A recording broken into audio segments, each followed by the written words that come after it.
Сегодня видео – это небольшие ответы на ваши вопросы. Конечно, есть главный вопрос, который мне задается каждый день 20-30 раз, и мне приходится на него отвечать. Я разобрала орхидею, что мне дальше с ней делать?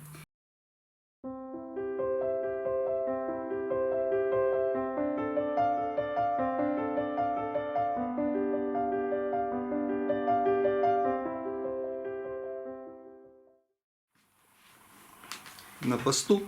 С нами сегодня Ричи. Да?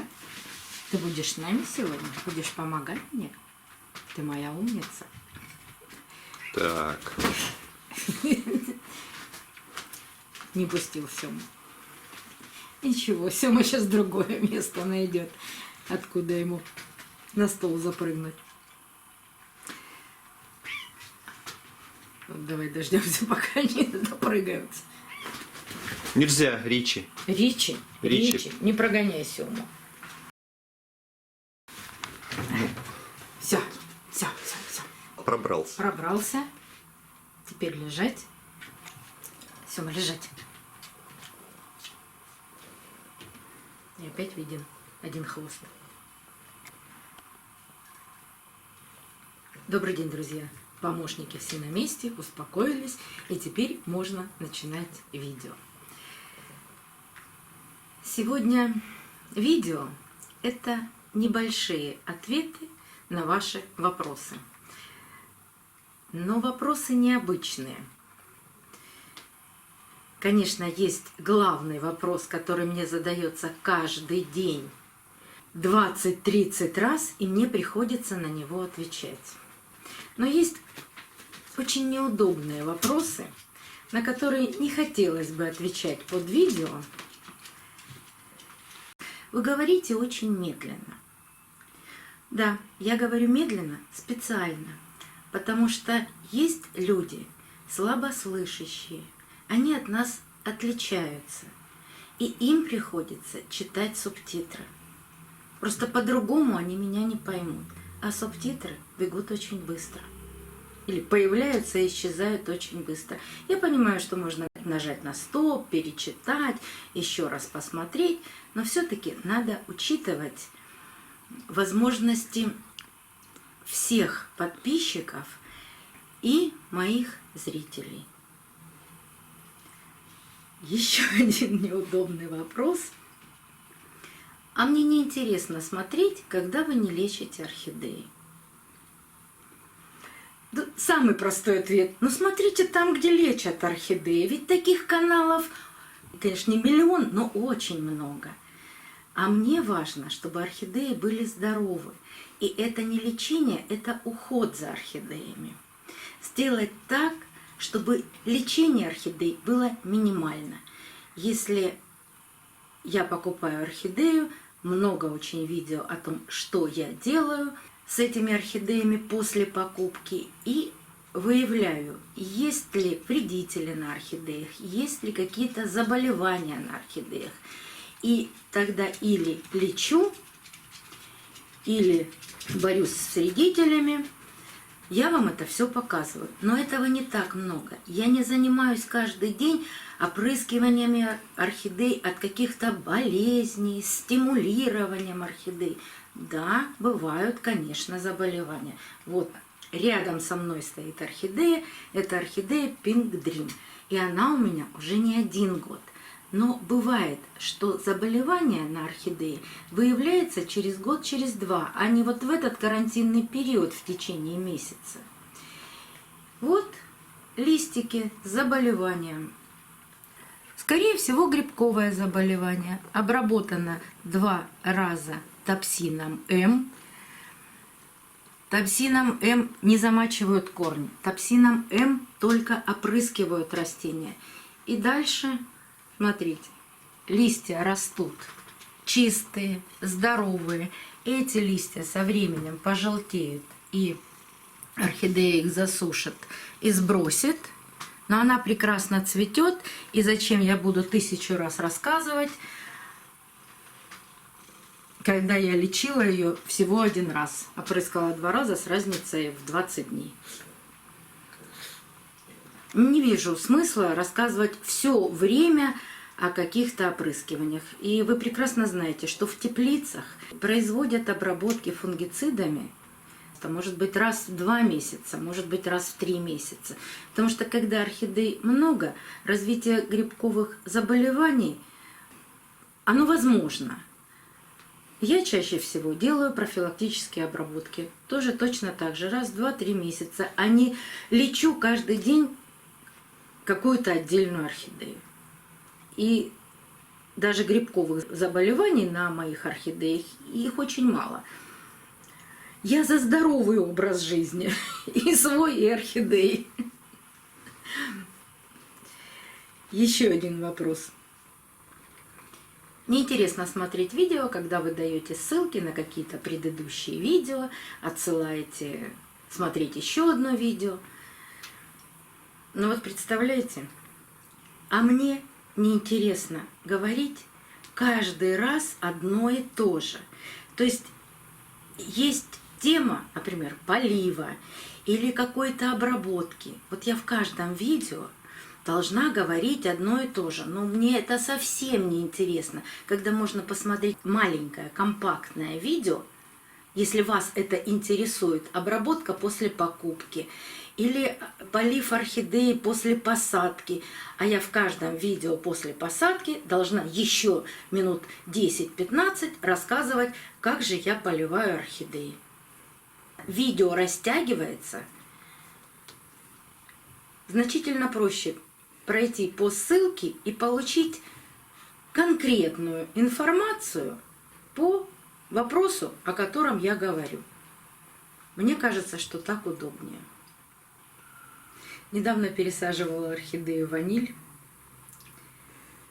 Вот как раз ссылку на это видео я и оставлю в правом верхнем углу экрана, потому что пересказывать видео я не буду. Но под этим видео был такой комментарий. Прежде чем покупать какую-то орхидею, нужно подумать, подходят ли условия выращивания этой орхидеи. Ну, во-первых, мне эту орхидею подарили.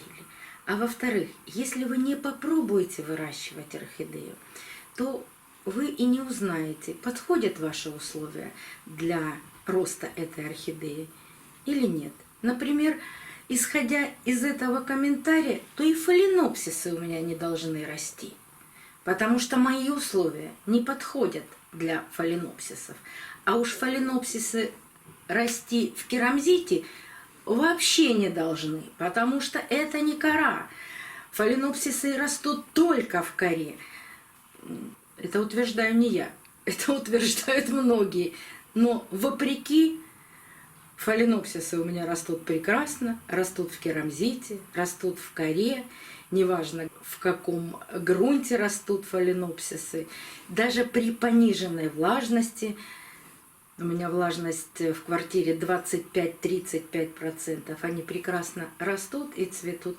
Да, есть такая у меня орхидея, как цимбидиум. Ей нужна пониженная температура. Растет замечательно. Цвести вряд ли будет, потому что 5 градусов тепла, ну, у меня негде ей устроить такой холодильник. Поэтому будут красивые листья, но цветов не будет. А может быть, я ее когда-нибудь подарю в частный дом, где будет возможно сделать прохладные условия для нее, и она прекрасно зацветет. Пока не нашлось такого подписчика. Но самый главный вопрос, который мне задается очень часто, и я отвечаю на этот главный вопрос каждый день. Я разобрала орхидею, что мне дальше с ней делать? И на этот вопрос видео тоже очень много. О том, чтобы не разбирали орхидеи, почему не нужно разбирать орхидеи, что орхидея с гнилыми корнями, но с хорошей листовой розеткой, она вырастет новые корни, если вы ее не потревожите. Но я сегодня хочу вам сказать другое. вот именно на эту тему. Когда вы решили разобрать орхидею, купленную 2 недели назад, 3 месяца назад, а вам не нравятся корни, посадка, как она растет, как она цветет, то есть у вас есть какие-то свои собственные причины, по которым вы разбираете орхидею. Знаете, есть такая пословица: 7 раз отмерь, 1 отрежь. Так когда вы задумываетесь разобрать орхидею, вы подумайте, что вы дальше с ней будете делать. Вы ее разобрали, извлекли из горшка, вы в горшке видели гнилые корни. Что вы нового увидите? Те же самые гнилые корни. Обрезали все гнилые корни, и вот он вопрос, что дальше делать? Так вот сначала решите, что вы будете делать с этой орхидеей. Корней нет, реанимация, обработки, наращивание корней. Как вы это собираетесь делать? Когда вы разобрали орхидею, а корней нет, это глубокая реанимация. А у вас нет опыта реанимации этой орхидеи. И вот здесь начинается ребаф, циркон, стимуляторы, разнообразные препараты, которые только можно придумать. В конечном итоге вы тратите огромное количество времени для того, чтобы реанимировать эту орхидею. Попробуйте сначала не разбирать орхидею. Напишите мне ВКонтакте, покажите мне эту орхидею. Я вам подскажу, что делать. Но исправлять ваши ошибки бывает очень сложно, а иногда просто невозможно исправить такую ошибку. Прежде чем разобрать орхидею, подумайте, что вы с ней будете делать дальше, после того, как освободите ее от грунта, обрежете корни. Что? Задайте себе вот этот вопрос. Что дальше? Вот когда вы найдете ответ на этот вопрос, только тогда разбирайте орхидею.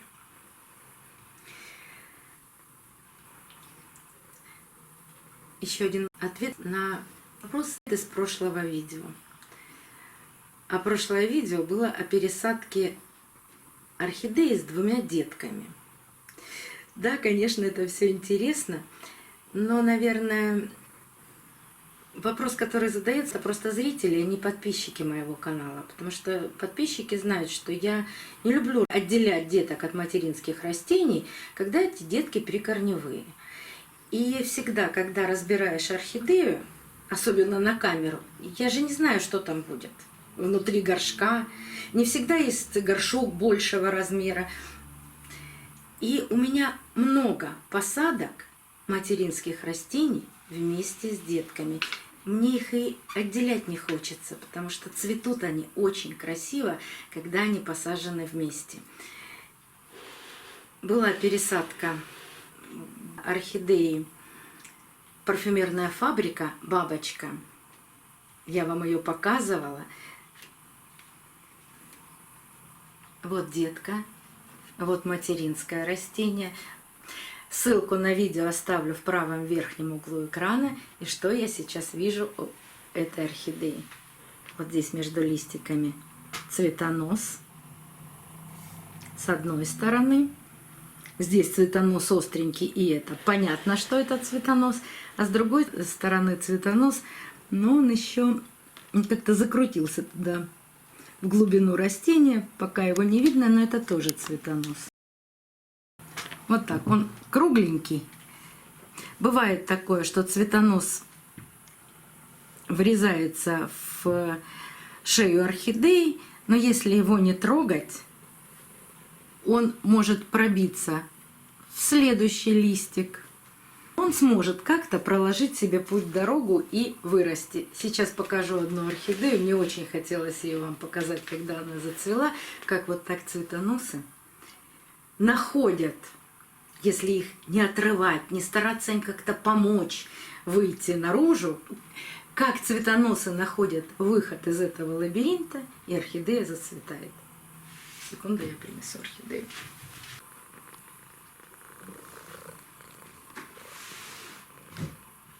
идиллия.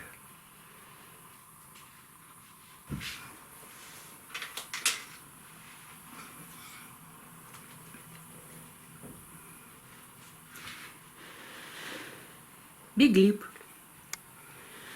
И все цветочки лежат на листе. А почему? Давайте с вами посмотрим.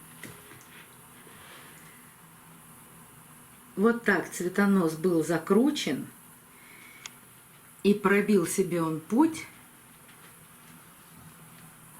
выше над листиком и зацвел.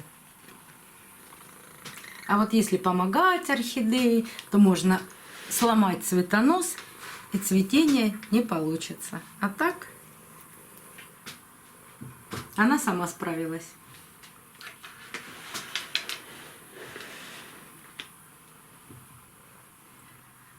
Я стараюсь как можно больше ответить на ваши вопросы под видео, но не всегда это получается. Но в ВКонтакте я отвечаю всегда на все вопросы, которые приходят в личных сообщениях. Не всегда сразу, но отвечу обязательно. До новых встреч, друзья! Увидимся на канале.